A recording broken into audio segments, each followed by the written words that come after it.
Hello, everyone. I'm glad I sent my link around, but feel free to change your name if you'd like. If you don't want to, no worries. We're going to get going in just another few minutes here. And if you do want to change your name, you can just in the participant list, just find yourself and hover over and either click on more or find the little three dots and click rename. And if you'd like, you can rename yourself with your favorite cartoon character or your favorite food. My favorite food is lemon anything this week. And Kristen is here as Bugs Bunny and Bliss ice cream. Which sounds lovely. All right, well, it's just 7 o'clock, so I'm just going to go ahead and get going a little bit, and Kristen will continue to let people in while I chat. So I am Natasha Duarte. I am one of the co-authors of the book, Fuel Your Brain, Not Your Anxiety. I'm here with Kristen Allett, Dr. Kristen Allett, my co-author. Thanks so much for joining us again for session 2 of the WFAN Washtenaw Family Against Narcotics book club that they're sponsoring, and huge thanks to them for not only sponsoring this 3-part book club, but also providing over 100 books to those who needed them. So really big thanks to them for making this so accessible. I do want to let you know, some of you have gotten this email, but we decided it would be really nice to do a group e-card for WFAN, and it's a little bit of a surprise for Mario Nanos. So if WFAN folks are on, maybe don't spill the beans. But I am putting in chat right now a link to a card, a group thank you card that you all are invited to sign and write something, or just your name if you'd like. Letting WFAN know how much we appreciate their facilitating community around these important topics and around empowering each of us to really be at our best and be a little bit empowered around positively impacting our mental health. You should have been notified when you came in, but this meeting is being recorded. I'll post it the next time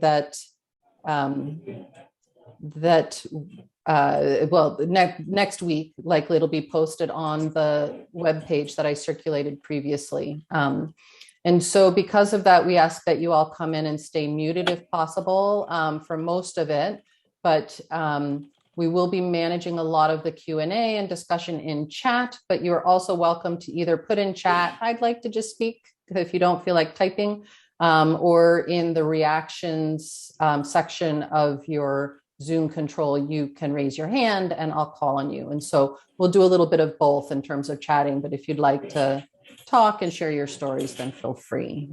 Just let me know. The recording is from the first session and from tonight's session is at kristenallett.com/WFAN. That's also where the handouts and other worksheets and resources are.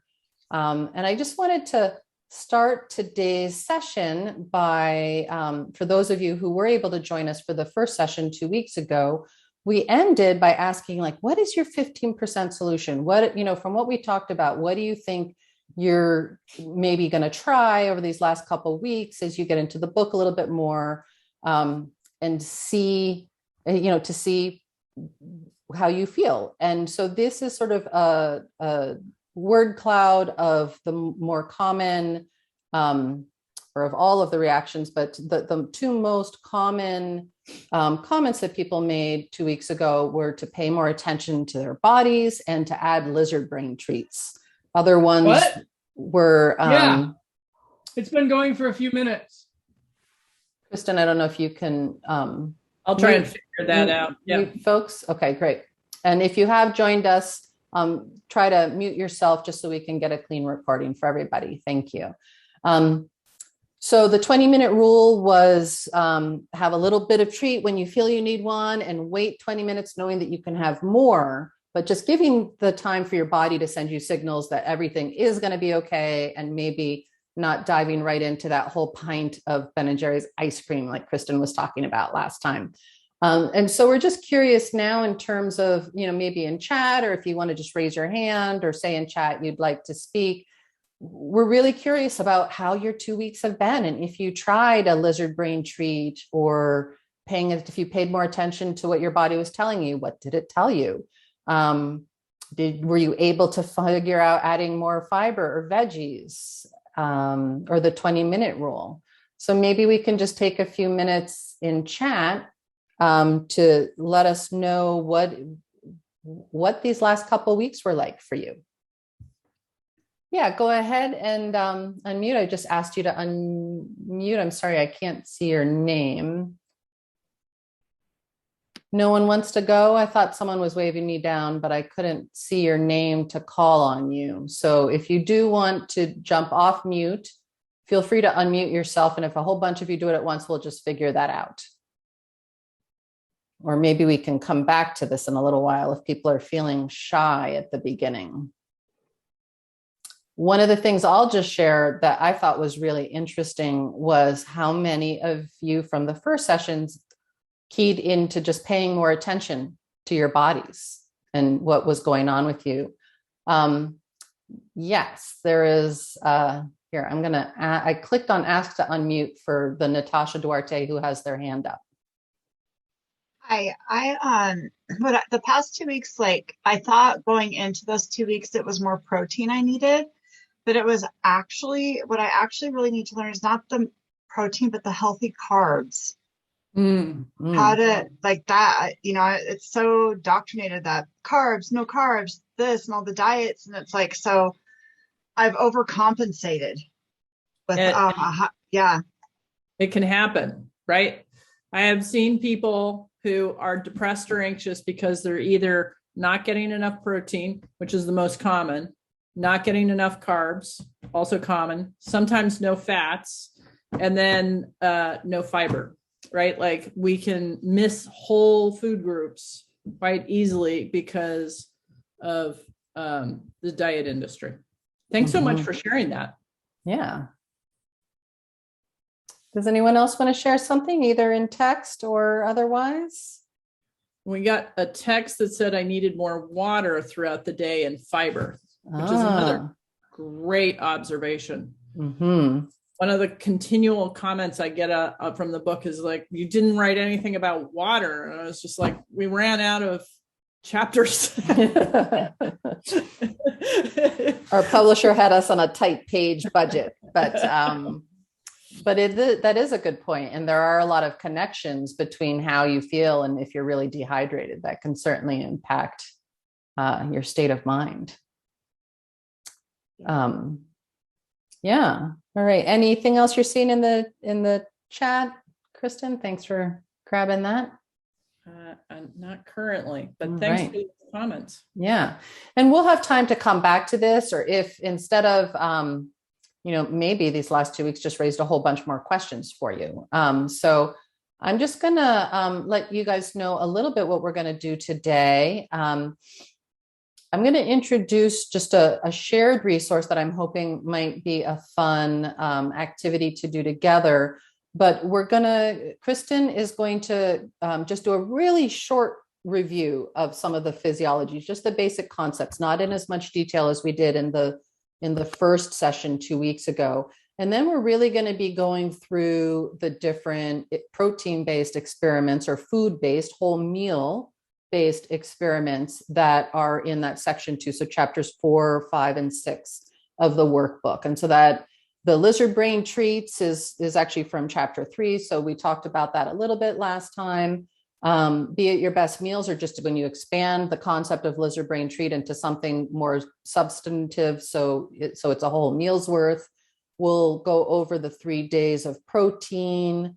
We'll be doing how to read labels and sort of understanding what that has to do with, how can we read labels a little bit more clearly to understand what we eat might impact us. And then we'll be going through some other tools that we've found helpful, like the mix and match food choice and preparation, the emergency food plan, how important really feeling okay about having some of those treats are and making some decisions, good decisions around that. And then a little bit of understanding, again, and this calls a little bit back to the physiology, like why do we binge on sugar when we're having such horrible days? So first, before we get into some of that, I just wanted to, I don't know if any of you are familiar with Google Jamboards. And let me get the link for this. It is a shared document, but I am going to go to it as well. I'm just going to drop in, it's this sort of not nice long URL. So I thought in chat would be easier. Let me put that in chat for everybody, but I will bring it up as well. And what we thought, this is a way to create a shared document. So this is the live Google Jamboard. And so this is sort of based on the emergency food plan that we introduced in the workbook. And just a reminder that complete meal is protein, those healthy carbs, fiber, and fat. And we found when you're having one of those awful, horrible, no good days that we do all have from time to time, and sometimes more frequently than others, it can be really helpful to just have a cheat sheet for what you might eat. So, some ideas for simple things based on stuff you typically have in the house, or where a restaurant or takeout where you can get something that will provide a complete meal. And then if you're just in that place where it's the end of the day and you're out of energy, or maybe it's the beginning or middle of the day, and you just can't even come up with what it is you're going to feed yourself, you can just look at this sheet. Maybe it's something that you have on your fridge and just be like, A, B, or C. Here are some choices, and you can just choose one and hopefully you'll have what that is. We do have it set up for breakfast ideas, lunch ideas, and dinner ideas, but you can have breakfast for dinner or lunch for breakfast and mix it up. The idea is to just have some pretty simple meals in terms of something that you can throw together when you just feel like you don't even know what to feed yourself. And so just in case folks aren't familiar with Jamboards, I thought I'd just let you give a little tutorial. So this little icon right here, the sticky, is a sticky note, and you can choose the color background, and you can type protein shake.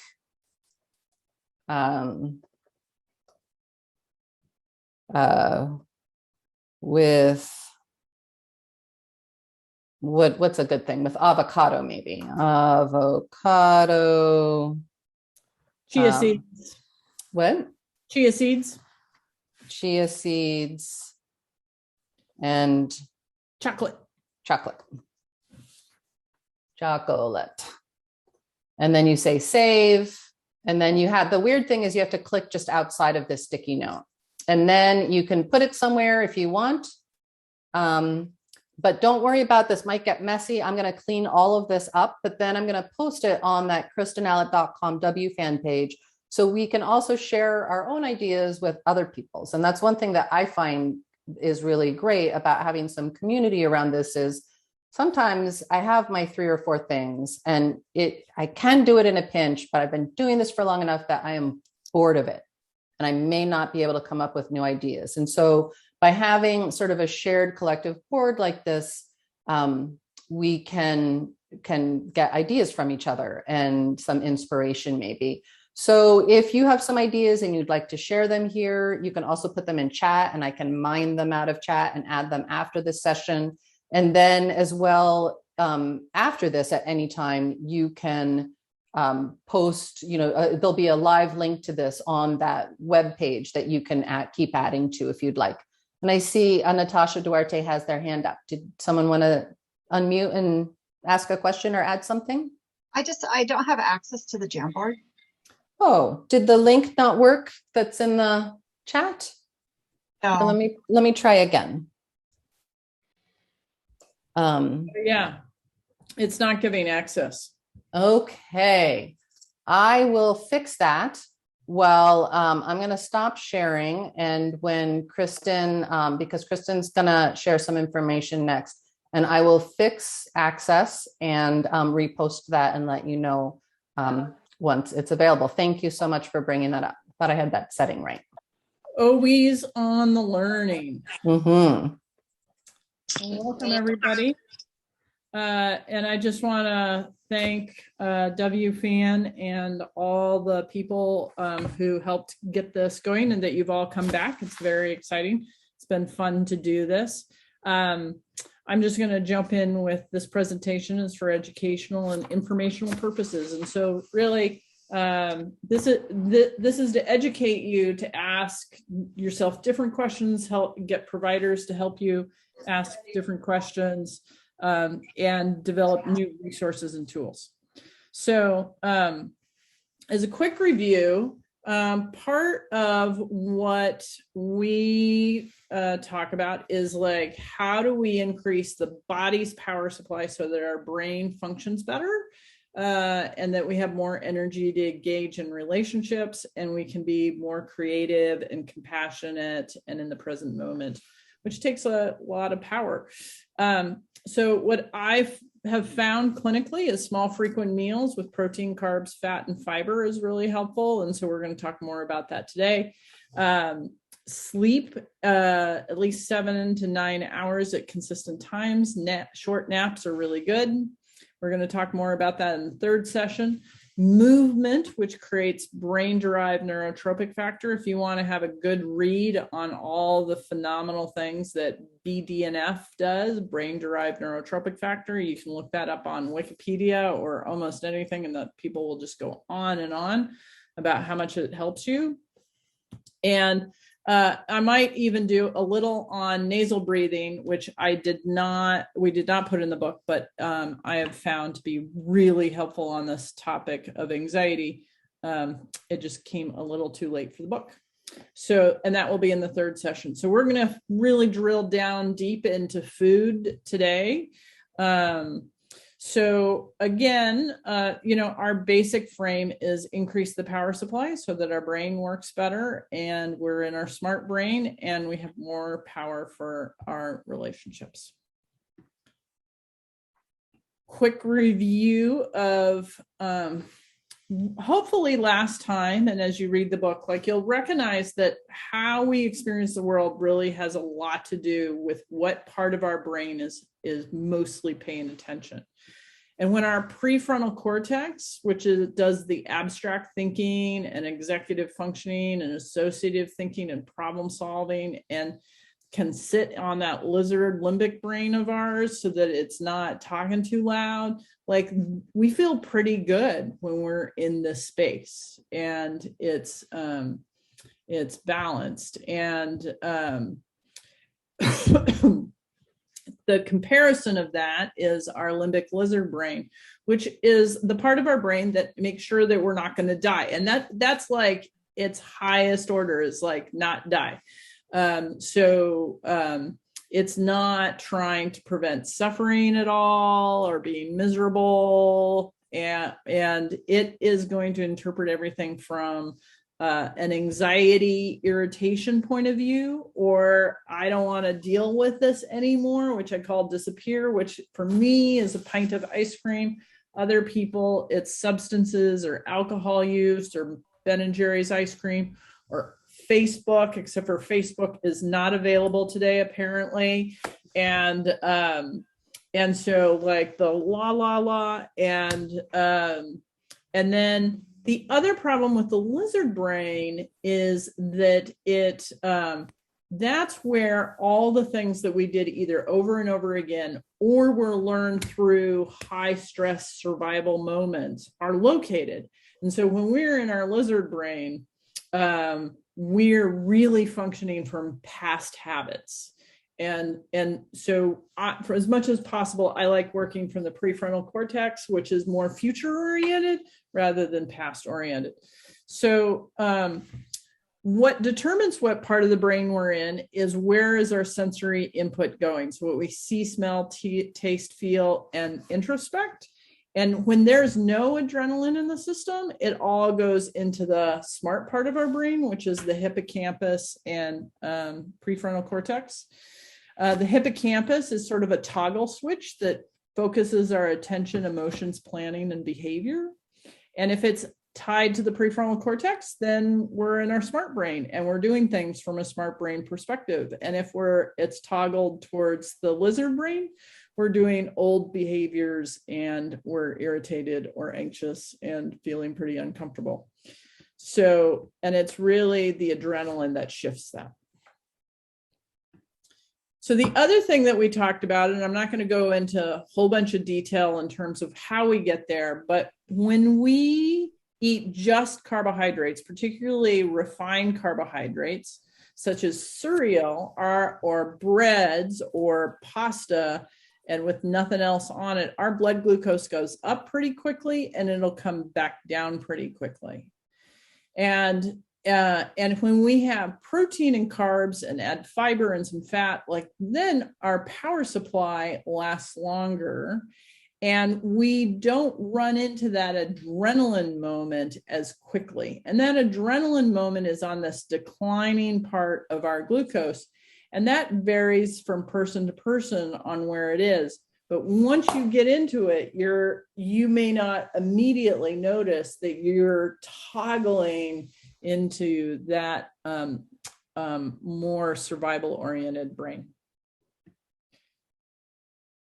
So what do we know about the benefits of eating enough protein? Is that we have more energy and mental stability. We get better sleep. We have less early morning waking, what I call 3 a.m. committee meetings. We have less fatigue, particularly fatigue in the afternoons.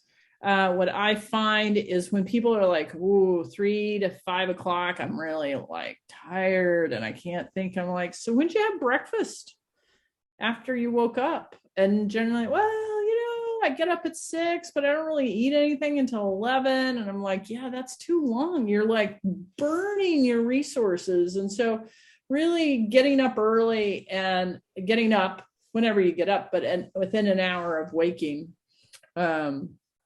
it's helpful to get some fuel in. It decreases depression and anxiety because we have enough protein to make neurotransmitters, and it helps us have a higher metabolism due to muscle mass. It also helps us have a higher metabolism. I'm just doing a presentation for the psychiatric nurse practitioners on the endocrinology of eat, food, sleep, and exercise, basically. And I found this really great research paper that showed that if you're not getting enough protein, then your thyroid's actually off, which also has a lot to do with metabolism. And if you aren't getting enough fuel and your blood glucose is dropping all the time, you are hungry, and the easy fuel for your brain to say, go eat that, is any kind of refined carbohydrate or sugar. And so we feel like we're hungry all the time. Really quick study in the 40s, they studied metabolism, and they did 2 studies with men because they always just did men. But they brought men in and said, okay, we're going to give you pork chops, as many pork chops you want to eat. And we want to see how much weight you gain from eating all those pork chops.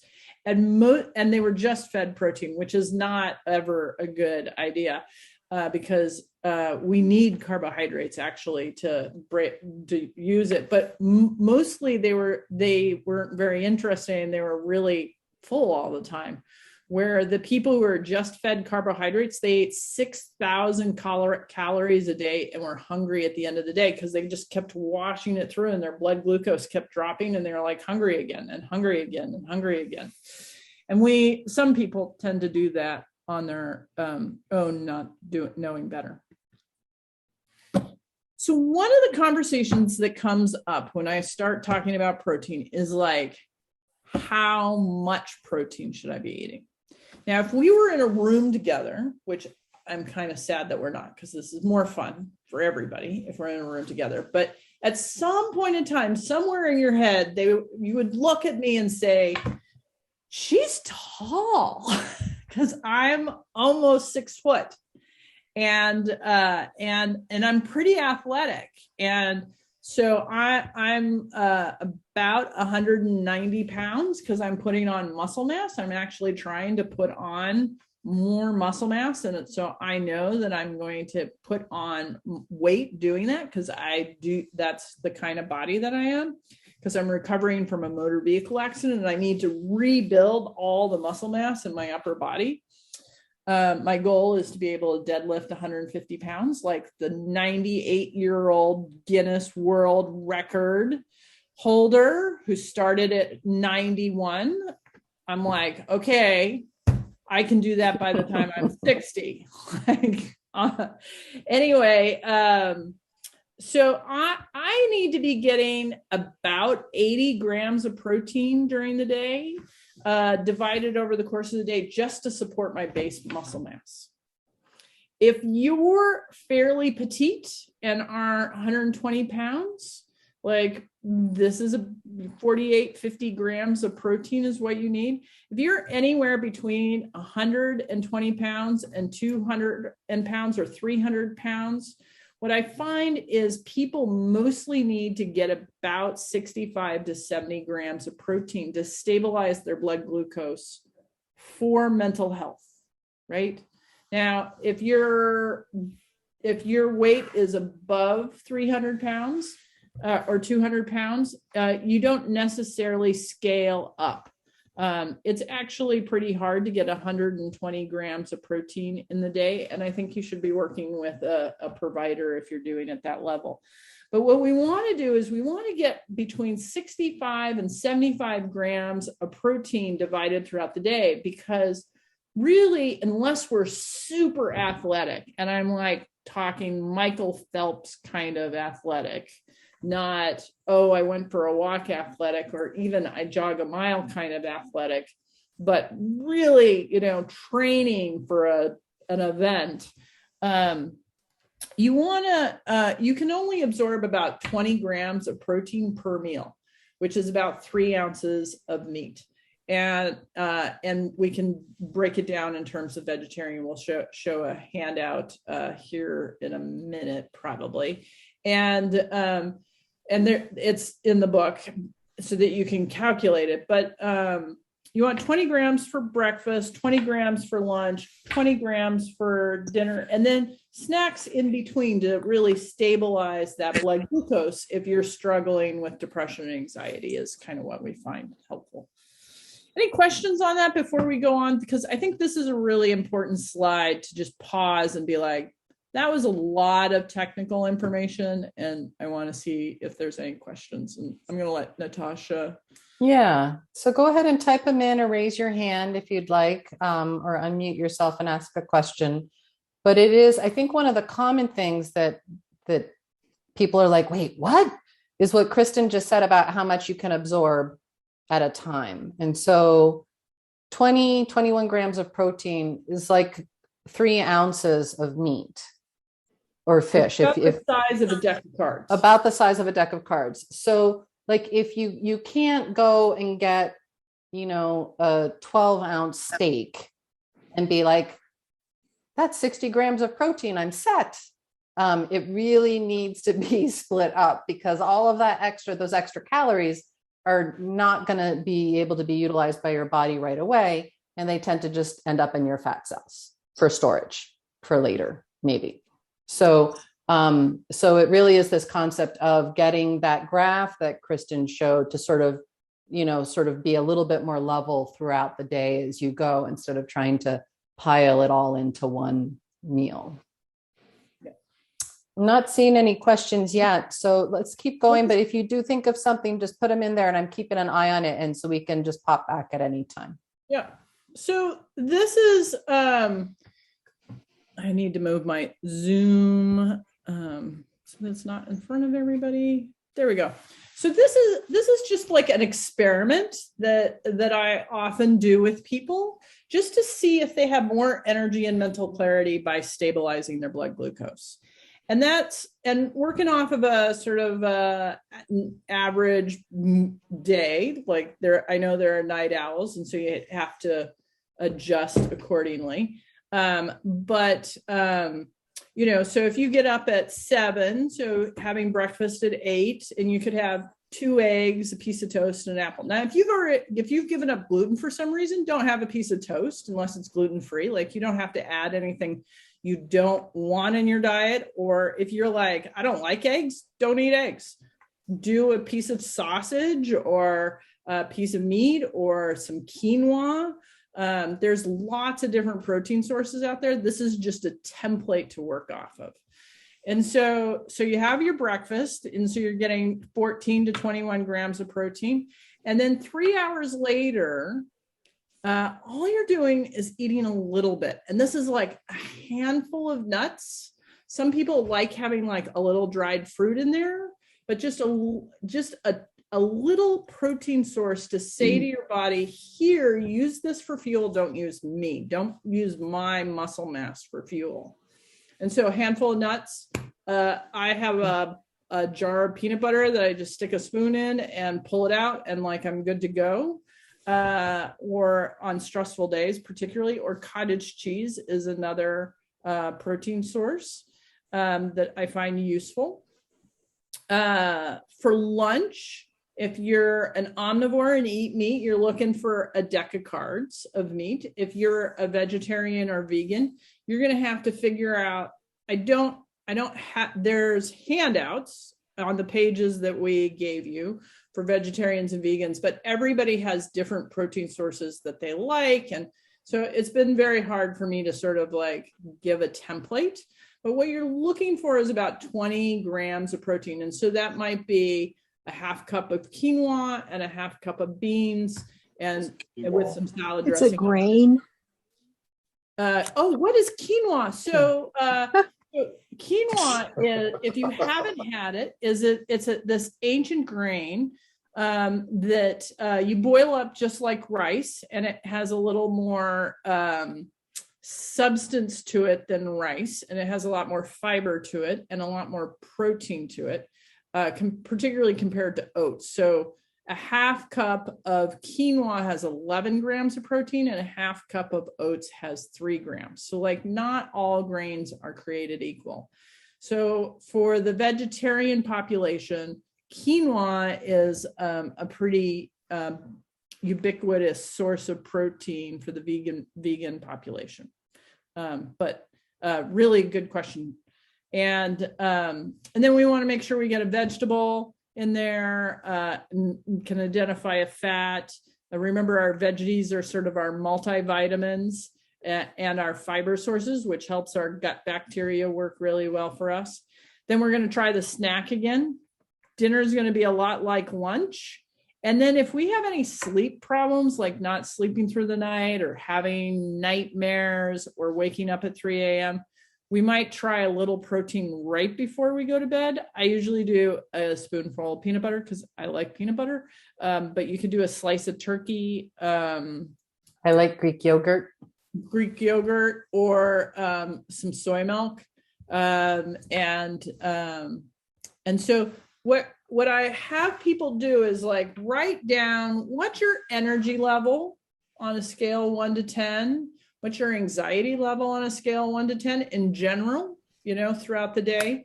Do this for 3 days and then retest. And generally what people find is that they have less anxiety and more energy. Now, for some people, doing this consistently is a lot of skill sets. And then it's building the skill sets to feed yourself regularly or make food regularly. Like we kind of assume that people know how to feed themselves, which is a huge assumption. And if you had a complicated childhood because there was a lot going on and your parents may have been distracted, you may not have picked up these skills. And so just understand, and that's part of what we tried to lean into the book is like, these are skill sets that you build over time. This is not necessarily something that you just automatically do, but it's nice to know what you're trying to go to. And usually 3 people can hold it together for 3 days. And then I will tell you regularly, I fall out of the system, and Natasha can tell you the same thing. Like, oh, yeah, we forgot. Yep. I did this the other day. I just got distracted by an email totally missed breakfast. By the time I got to lunch, I was disoriented about what I was doing, and like ate okay lunch and then was exhausted by the end of the day. And I was like, why was that such a bad day? Oh, yeah. And you may also find that at some days, and sometimes you can predict it. Like if I know that, so I guess some days it may feel like it's more important to pay closer attention to this. So like if I know that I'm going to be working with a colleague who just tries my patience a little bit and doesn't really pay attention, so then is always interrupting and asking questions and just is kind of going to push me a little bit, I do so much better when I am well fed and when I have a protein-based snack on my desk that I can be munching on to just kind of keep that going. And so that's the other thing. It's really not about being perfect and doing this all the time, every day, day in and day out, 100%. It's about learning some of these tools and then applying them in a way that makes sense and is supportive in your own life. Yeah. I just wanted to check and see if there's any questions. Yeah, someone did say that they love quinoa and how versatile it is. And another person said buckwheat, like quinoa, has all 5 amino acids and is a good choice. And yeah, buckwheat is definitely one of the higher. It's not part of the wheat family at all. It's a different plant, and it has more protein in it than some other grains. And it makes really yummy pancakes. Mm-hmm. Just saying. Okay, so now I need to move Zoom again so I can move my slide decks.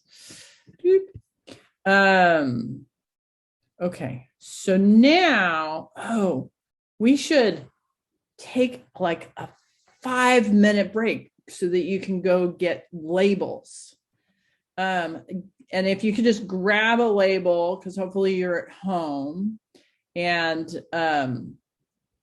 while you're grabbing, I'm gonna start talking again at in 3 minutes. So at 4, Pacific. It'll be 7:40 Eastern time or 4:40 Pacific or in between. And in 3 minutes, go grab a label or look up a label on the website, because we're going to talk about how to read labels. And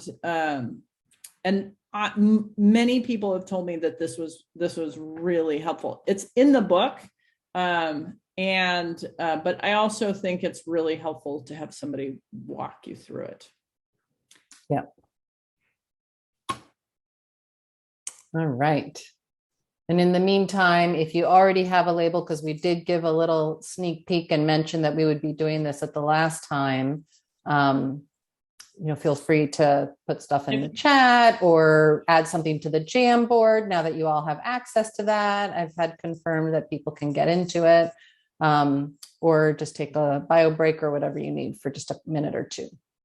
And sometimes it's kind of fun to have a volunteer, only if you want to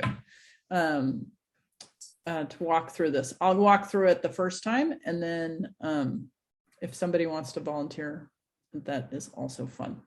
Yeah. And then I'll give people an opportunity to volunteer their label. And just so that we can think about different things. Mm-hmm. So another couple minutes. Yeah.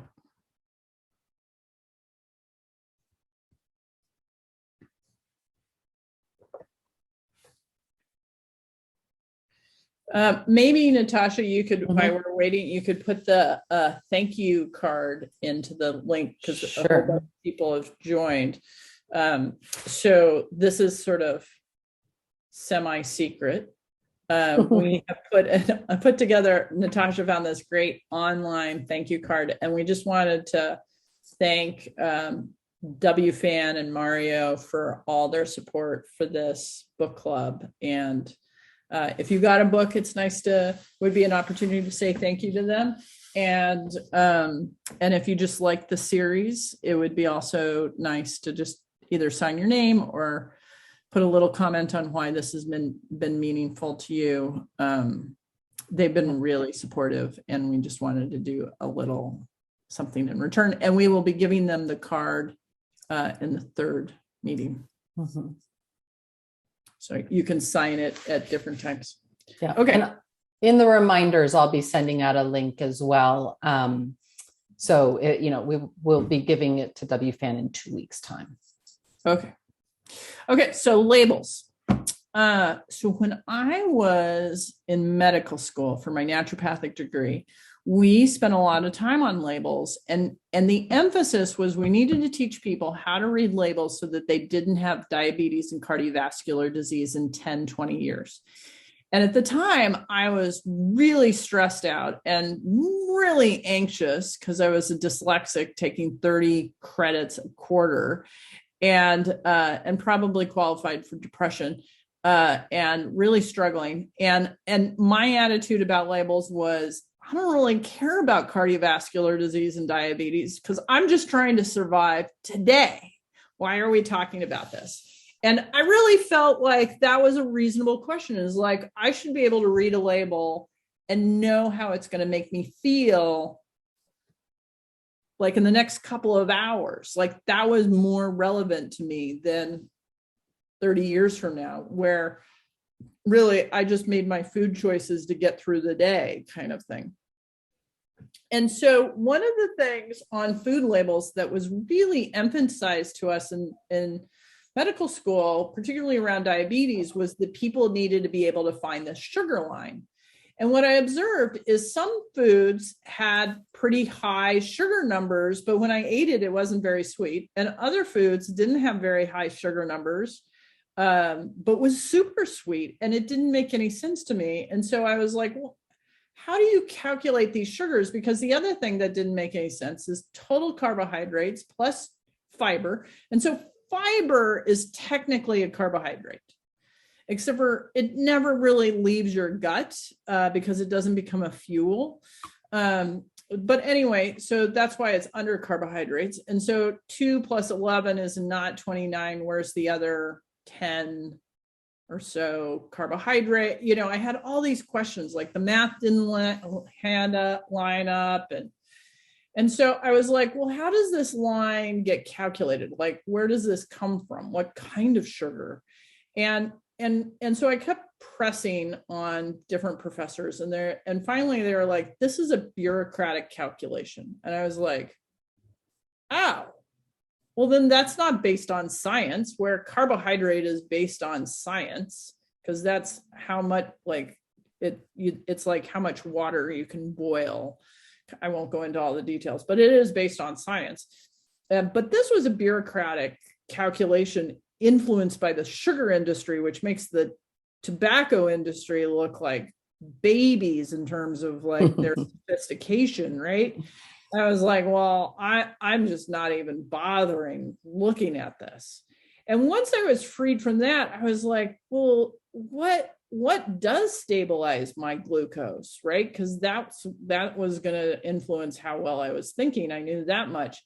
And so I created this pattern on how I was going to approach reading labels. And I've found it really helpful. My clients have found it really helpful.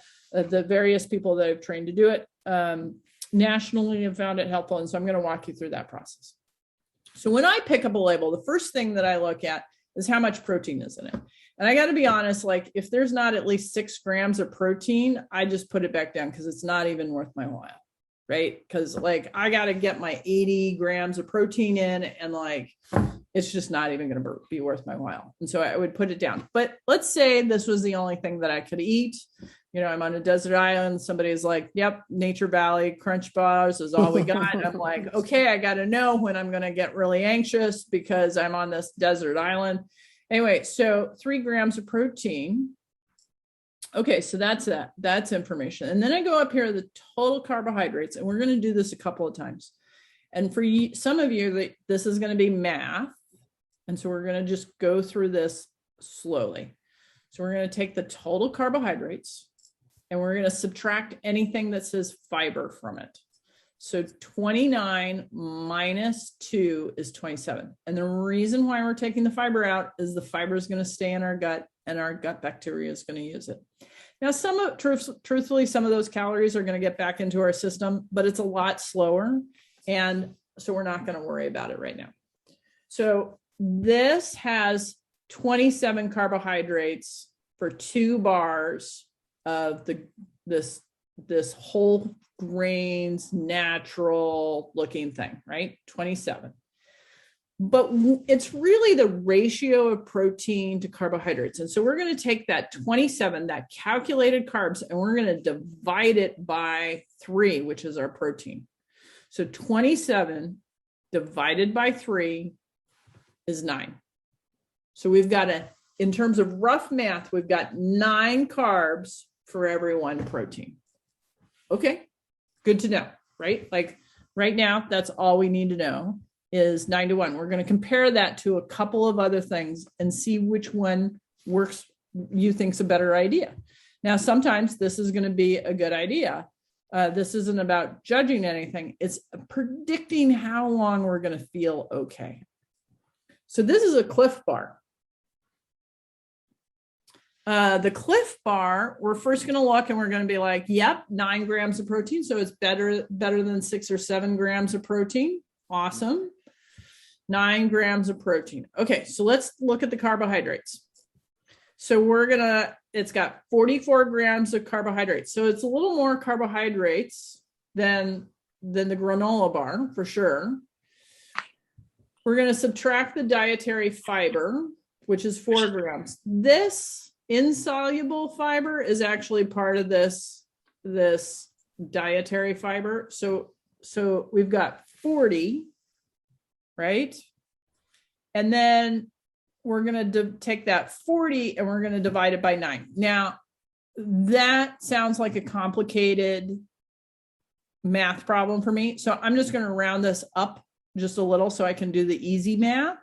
And now we have a 4-to-1 ratio, right? Because we're not doing actual math. We're just doing estimations. So we've got 4-to-1. So we just went from 9-to-1 to 4-to-1.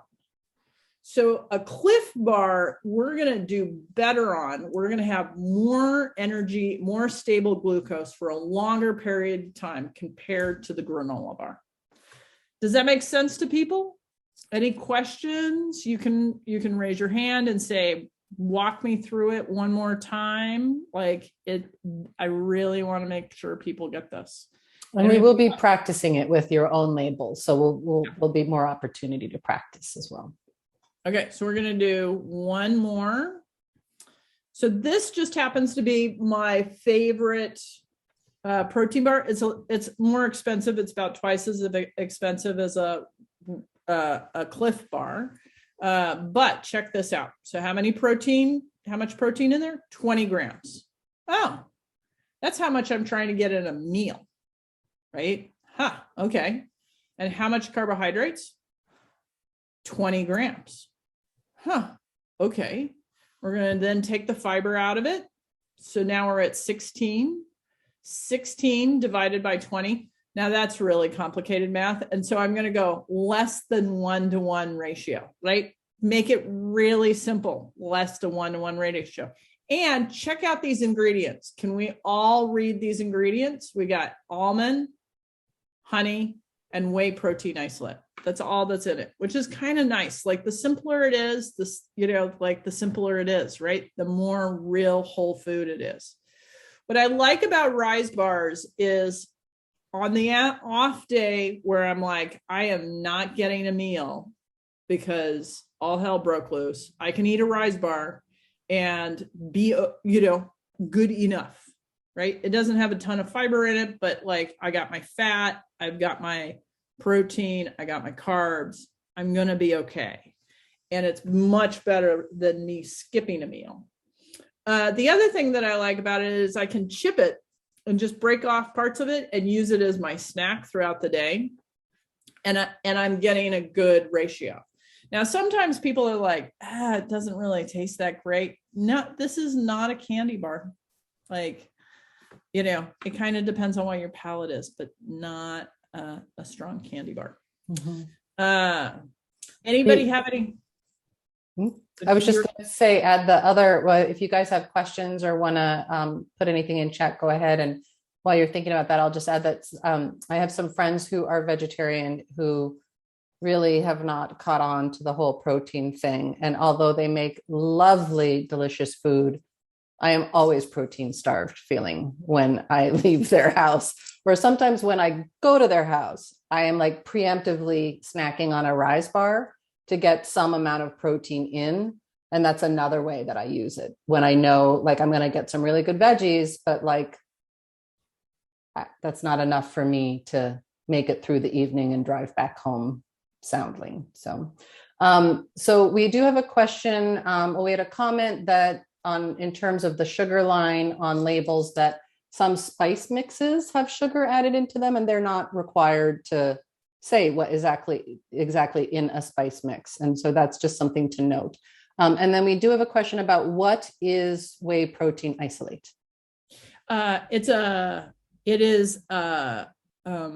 Whey protein is the protein that comes from milk products. And so they've pulled that out and made it a protein powder. So the protein powders that are out there are whey protein powder, rice protein powder, pea protein powder. There's bone broth protein powders. So there's some soy protein powders. Then there's hemp and, there's a lot of protein powders out there. My favorites tend to be whey and rice, as I usually have people start there. Sometimes it's a texture flavor thing if you're going to use protein powders. And sometimes people have food allergies. There are some people who don't seem to absorb the pea protein powders particularly well. I have had a number of vegetarian vegans whose pea protein is their main protein source. And when I switch them to a rice protein powder, they tend to have more energy and their anxiety goes down.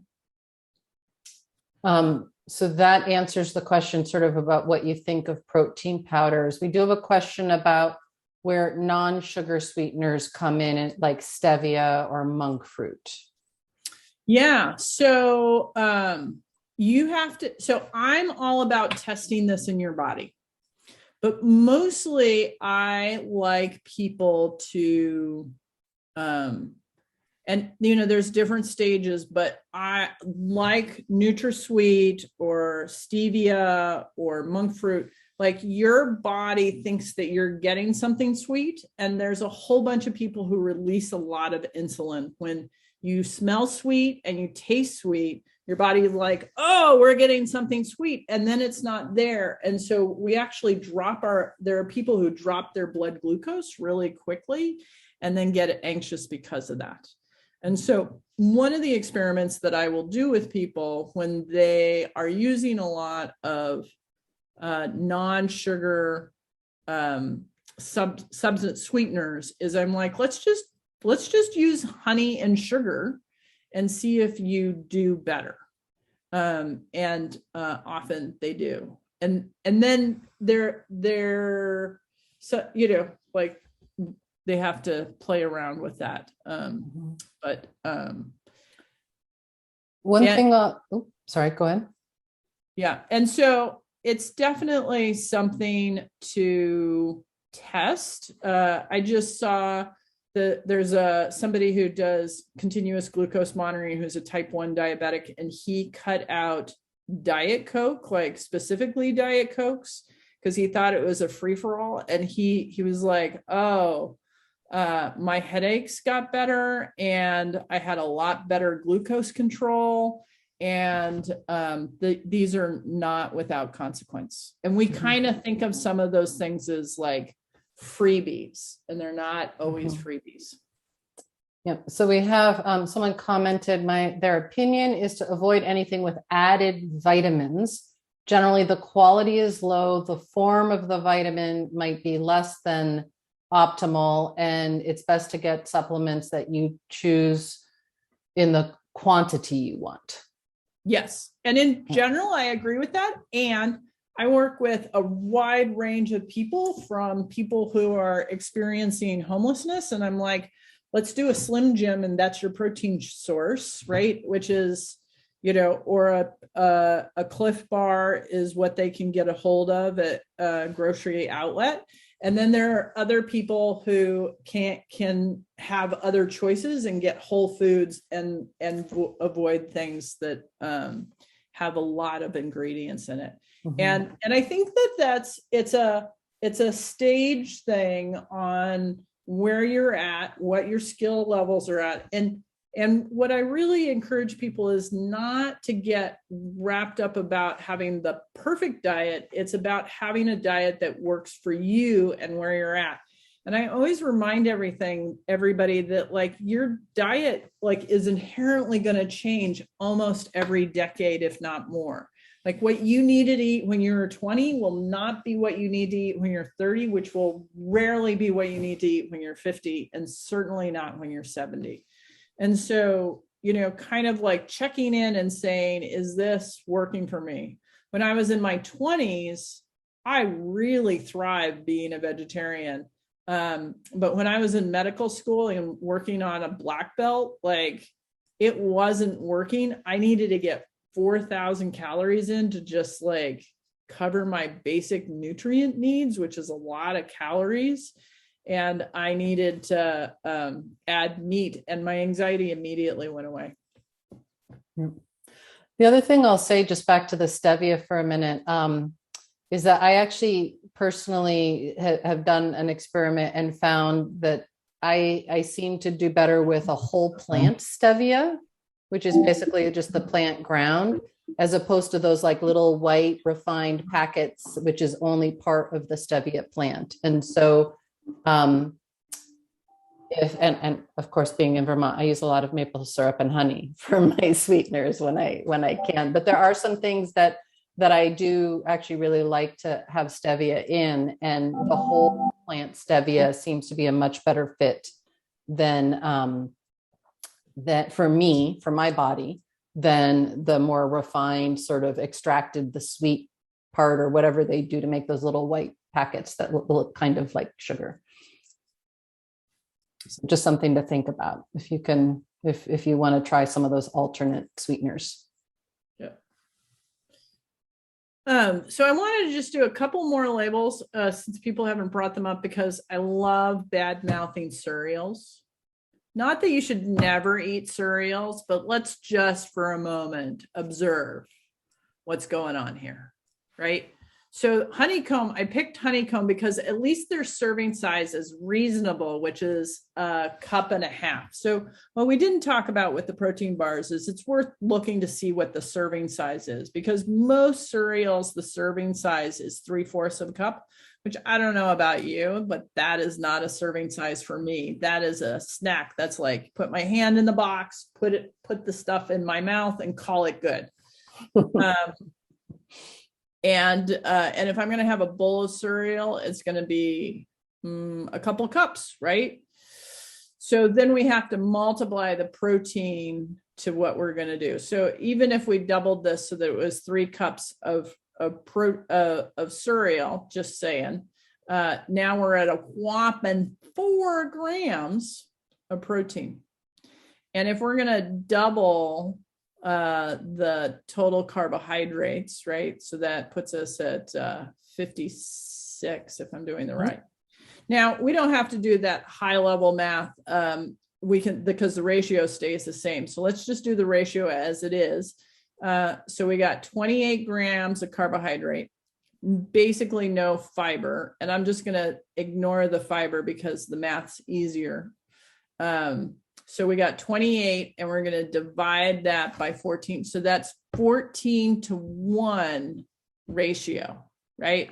And so what I find, and it kind of depends on who you are and what you're doing, but if the ratio is 1-to-1 to 4-to-1, somewhere in there is a meal. And 5-to-1 to like 8-to-1 is dessert. And anything above 8-to-1 is sugar crack, right? And so when we feed kids cereal for breakfast and send them off to school, and then they have behavioral problems at 10 o'clock. It's Fascinating. basic physiology. Fascinating. So their blood glucose is going to go up and it's going to come back down and it's going to drop out. And so I was working with this one woman who hated breakfast, like passionately. And so she was like, but she loved cookies. And I was like, well, why don't you just make a peanut butter cookie? And she took protein powder and peanut butter and made peanut butter cookies for breakfast. And like, she just loved having peanut butter cookies for breakfast. And like, she guesstimated the ratio and like it stabilized her glucose. She could get to noon without getting anxious or off track with ADHD. And she was a happy camper. So I just wanted to show that. A couple of other ratios. So sometimes people want to get protein bars to their kids and send it to school. So the Scout protein bar uses a pea protein powder. It tastes pretty good, but mainly does not have peanuts because peanuts can't go to schools often. And then the other thing that I wanted to talk about is like, how do we do this?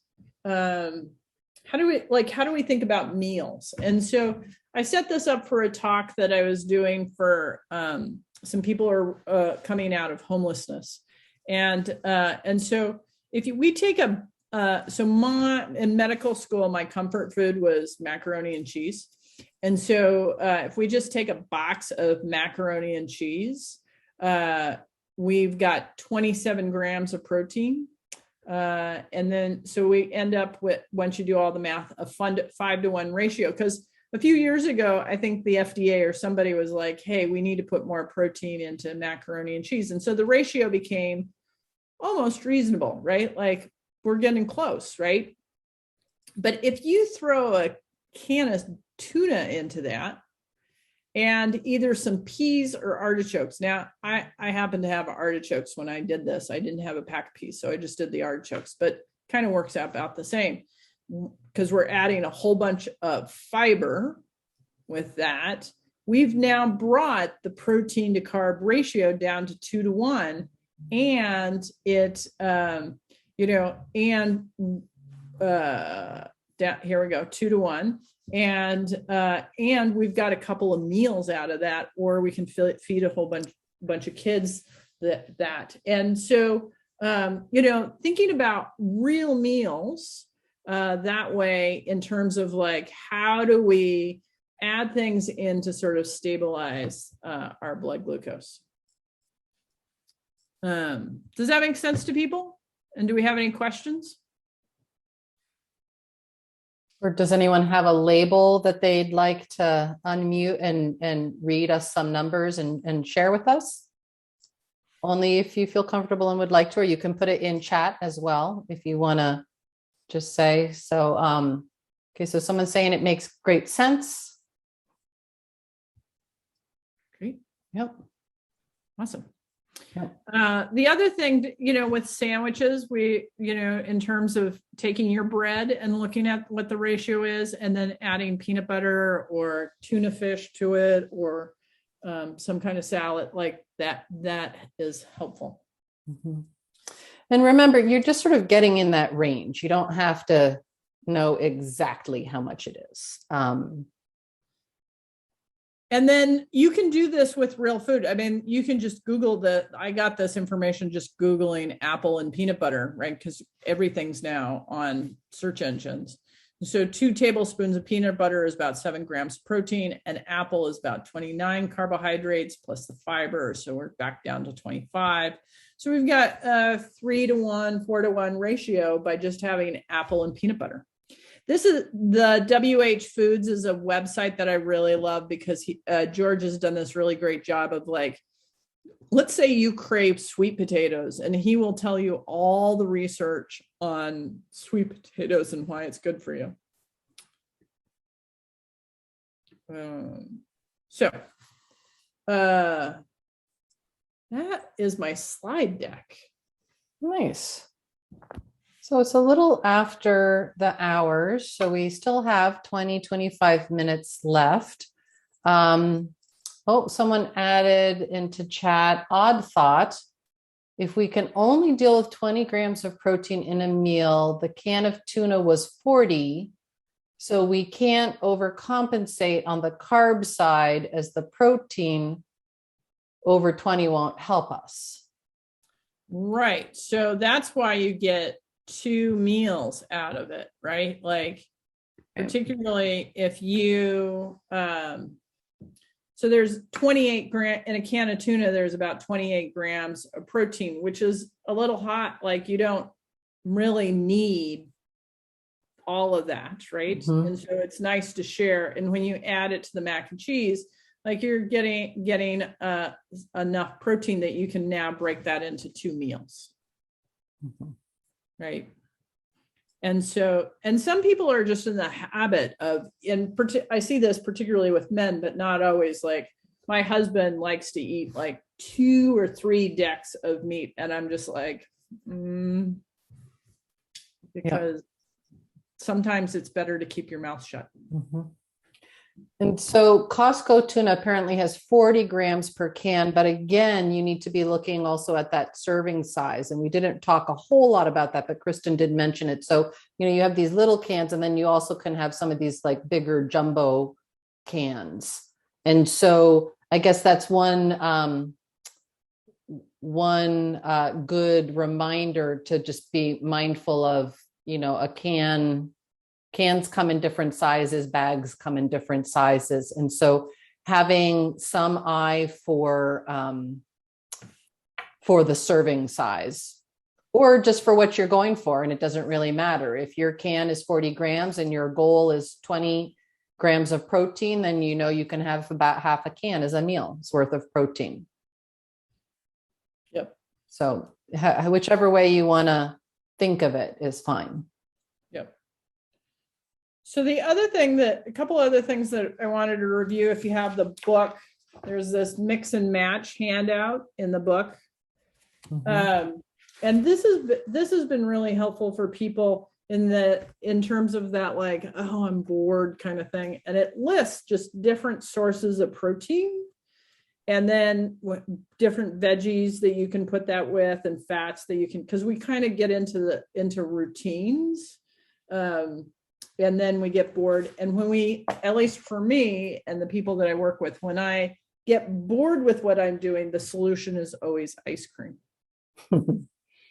or something, whatever your snack of choice is. So I did just put the page number of that handout. It's page 93. I just put that in chat. So if Kristen brings up other ones, I'll try to put the page numbers in chat too. And the last thing in kind of going back to the jam board, and I don't know if anybody has done that, but sort of what when I've done live meetings, I would give everybody Post-its, and they would just go and put it up on the wall. And the really cool thing is, like, when there's 60 people in the room, there are 60 meals of quick and easy things to do on your terrible, horrible, no good day. And people would just take pictures on their iPhone of all the ideas so that they didn't get bored. And so that's partly why we want to do the jam board, if you've had an opportunity to do that. Because what I find on my terrible, horrible, no good days is I manage to brush my teeth, but on the worst days, I don't manage to feed myself. But if I have a plan about what I'm going to do to feed myself, then the day isn't quite so bad and I recover more quickly. And in the context of addictions, because this is WFAN, and generally, I would bet if we surveyed people that there's a lot of people's lives who have been touched by addictions, either through themselves or through family members. The place that I really see people slip up, and may that be to go back to use their substance or just get emotionally rocked, is the days that they forget to eat. And the story, I think I told the story last time, but I think it's worth telling again, is I see this time and time again. I'll just use most commonly, I'm working with women who are in recovery for alcohol, worked with a lot of other substances, but this is a common story in that, like, they miss lunch. They know that there's nothing in the refrigerator, so they go to the grocery store. They haven't eaten in 5 to 6 hours, and they just go through the grocery store and buy their usual things because their lizard brain has that all programmed in. So they buy whatever meat, and they go to the deli, and they buy this, and they buy their chocolate, and buy their ice cream, and they get home, and there's a bottle of wine. And at that point, the prefrontal cortex is like, no, don't do it. And the lizard brain's like, we've done this thousands of times. Let's do it again, right? Sometimes they throw it away. Sometimes they drink it, and we just start all over again. But it's that being too long away from food that is the setup around often using, panic attacks, cutting, suicidal ideation, suicide attempt. All of those things get psychoses. All of those things are much worse in the context of no food. And we often are not hungry when we are having a terrible, horrible, no good day, and we're emotionally right. So if our family members know to feed us, or we are have a note, eat, you must eat, even if you're not hungry, really helpful. Mm-hmm. It doesn't change it completely, but on a scale of 1 to 10 of, like, I'm going to drink to I'm going to think about drinking, food will at least bring that, or a panic attack or anger or whatever will minimally bring that down to a 7, if not a 5. And then we have enough of our prefrontal cortex to make a different decision. Mm-hmm. To start pulling in some of those other tools that maybe have been learned along the way. Yeah. Yeah. So, comments, suggestions, questions, stories you want to share? So while you folks are typing that in, I'll just add that one of the things that I really liked about the mix and match and putting that handout, or I guess it is a handout, information sheet together, is that what I found is that sometimes I'll get really sick of, like, baked chicken. Like, that was for a long time, like, I don't know what else to do. I'm going to put chicken in the oven. I can do, like, salt, pepper, olive oil, protein, some veggies on the side, whatever. But just changing how you cook a food can actually make it a little bit more interesting again. So it's just thinking about the different ways that you might prepare it, or just throw it all, a reminder to throw it all in a crock pot or an Instapot, to just have it come out a little different, can really kind of make an accessible food a little bit different and more interesting. We have some questions, comments coming in. I'm going to go. So the first one was whether the protein powder question above was already addressed. Do you want to just recap so that? Quickly, I like protein powders. I like people to not only eat protein powders, but my choices of protein are first whey protein, then rice protein, and then the other protein powders. Those are my 2 favorite that I see people do the best on. Don't overdo it. Like, sometimes people are like, I'm doing 2 scoops of protein powder for breakfast in my smoothie. And I'm like, let's look at how much protein that is. Oh, it's a mere 40 grams of protein. Let's cut that back, because that's probably where the weight gain is coming from. Another cue to look at the serving size, because you'd think it'd be standard, but scoops come in all shapes and sizes. And some companies like to say you're getting 40 servings, but they play games. So it's good to look at that label. Another thing was, person says, I've personally experienced how effective lizard brain treats are at giving me the mental clarity to make better decisions. Nice. So, yeah. really just like get some of that food in and give it a little while, 5 or 10 minutes even can make all the difference. Another person says, everyone loves yogurt. What brand of yogurt would you recommend? Generally, the Greek yogurts have more protein in them. And what I have found is yogurt actually is very different from city to city on like what the regional yogurt is. And so I'm in Seattle. Elenos is kind of like the thing. Nobody's ever heard of it. And so I would just look for the Greek yogurts. The most common national yogurt that I know of is Fage, and that's a pretty good protein. And by the way, like, I mean, unless you are passionate about like low fat or 2% fat, like get the full fat. It tastes so much better and you're more satisfied longer. Now, if you are, if you're like, no, like I know for my health that it needs to be low fat, I'm not knocking that, but I'm just saying, yummy.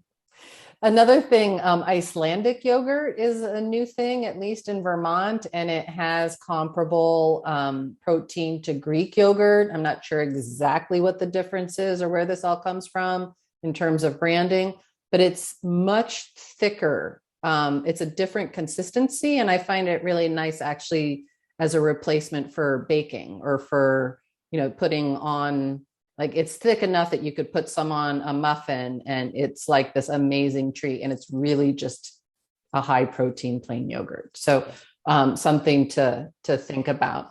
The yogurt, I just saw somebody say that they add oats to their yogurt and it lasts longer, and that's smart because she's adding sugar, he's adding the fiber to the protein, and so it lasts longer. So oats or hemp seeds or walnuts, all of that is really nice. Yeah.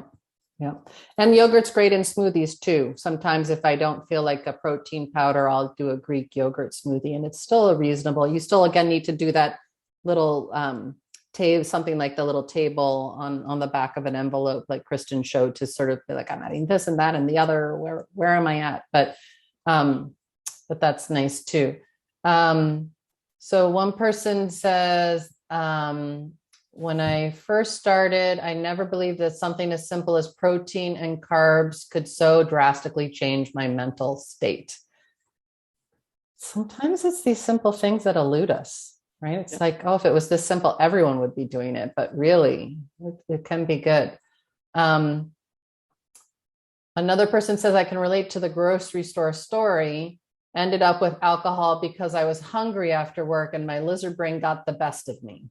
Yeah. Mm-hmm.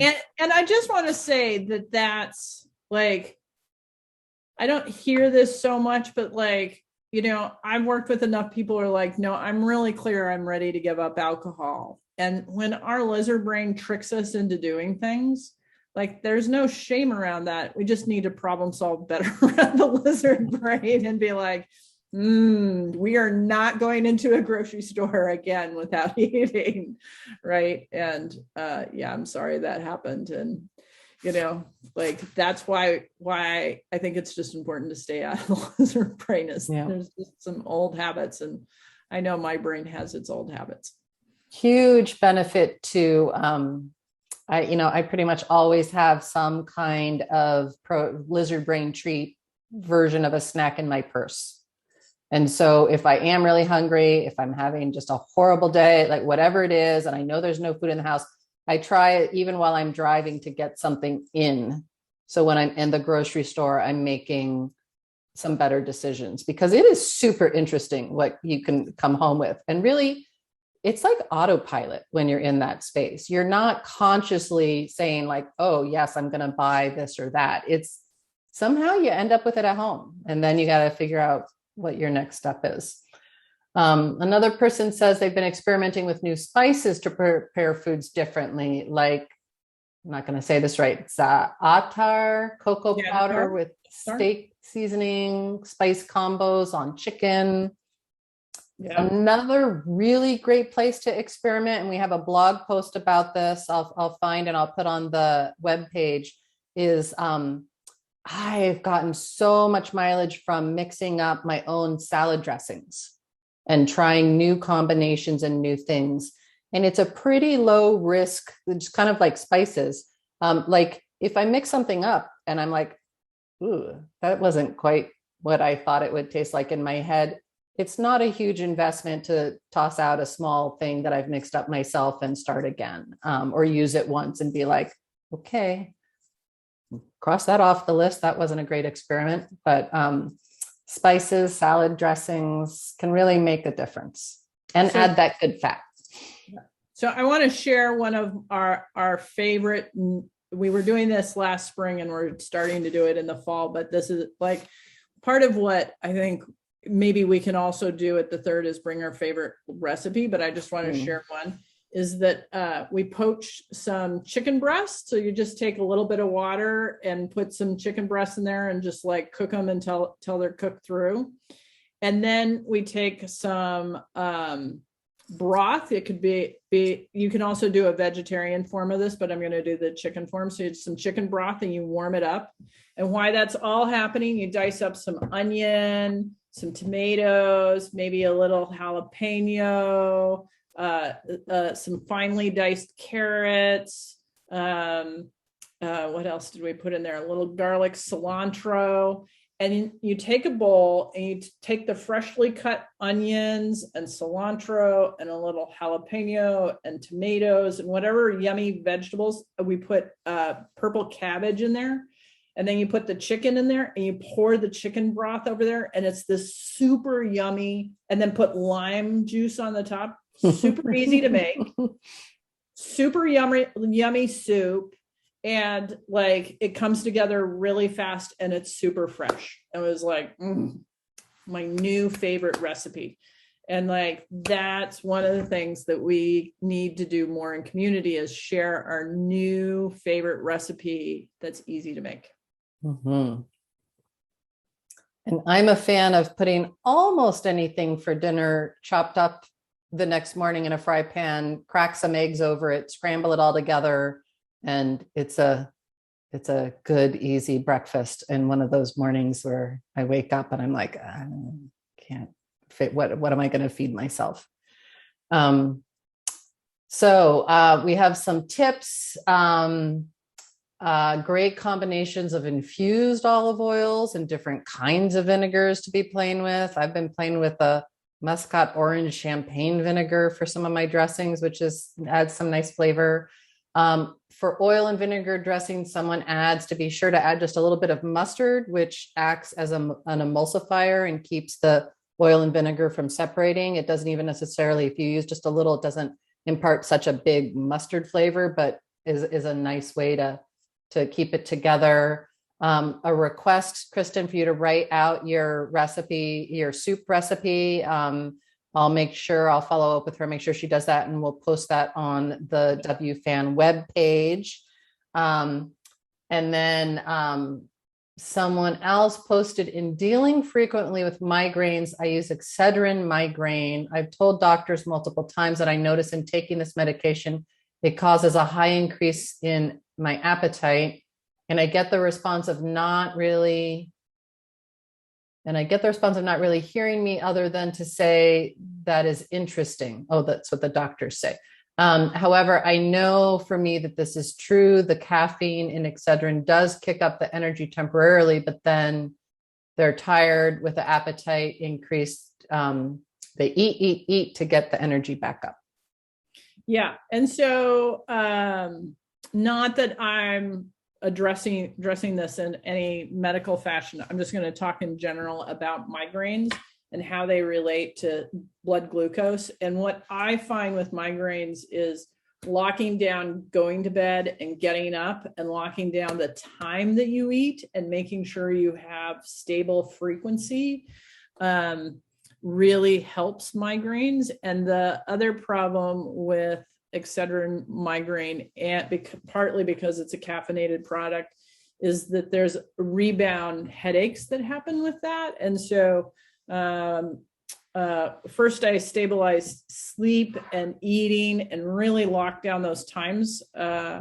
and then see and make sure that 3 days of protein is pretty consistent, and see if that has any effect on the migraines. Great. And so we have just a couple, maybe 5 more minutes. If there's any last questions or stories or anything else people would like to share. Just a reminder as well that in 2 weeks from today, on October 18th, will be part 3 of this book club section.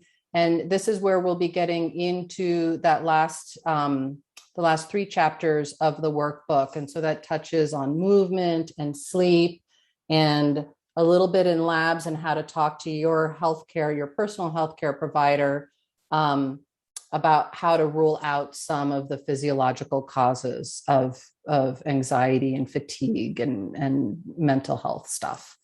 And I'm going to say that like, that's a lot to cover, because there's 3 different subjects. Like, all of those could be 2-hour lectures in themselves.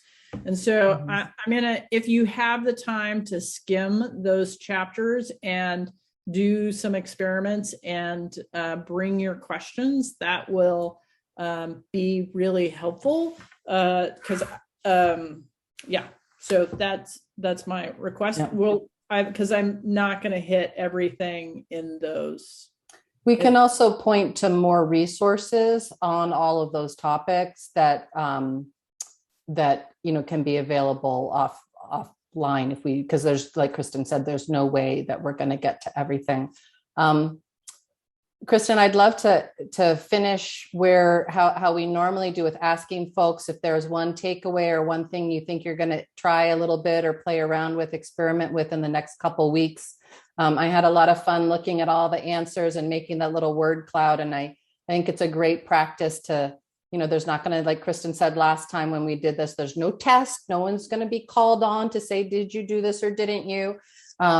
But setting that intention in writing sometimes can be helpful. And then it's also really interesting for us to know sort of what were the salient points that you all are maybe attaching to a little bit. So if you would like to end that way, feel free to put something in chat. And we look really forward to seeing you all in 2 weeks. I'll send out the reminder. I'll send out probably a week from now with when the recording is posted, a link to that webpage again, a link to the e-card, and with the reminder, and then you'll get the 1 hour before reminder for this 3rd one. And if you do know folks who want to register, or if there are people who you've talked to, who you connect with and haven't had a chance, or for whatever reason weren't able to make the first 2, there's no, we're not going to be covering stuff we've already done, but everyone is welcome to still sign up and come and join us for the 3rd one, and join in this community. So I just put the registration link again. It's still on the WFAN webpage. If you scroll down, it's on kristenallett.com homepage, and I just put it in the chat as well. So feel free to invite folks, and we look forward to seeing you again in a couple weeks. I also see several people saying the book is great. I appreciate that. If you are so motivated to put something on Amazon or Goodreads, it's helpful for other people to find it. So if you're so moved. So, and thank you so much for all the comments. It really helps me, I convince my body that, like, I'm not sitting in a room talking to myself. It's just always like the sort of like, this is existential reality. Like, oh, there are people out there, they found something useful today. So bless you all. Thank you all for your attendance. And we're going to wrap up in a few minutes. Yeah. Thanks, everybody. Have a good rest of your day, and see you in a few weeks.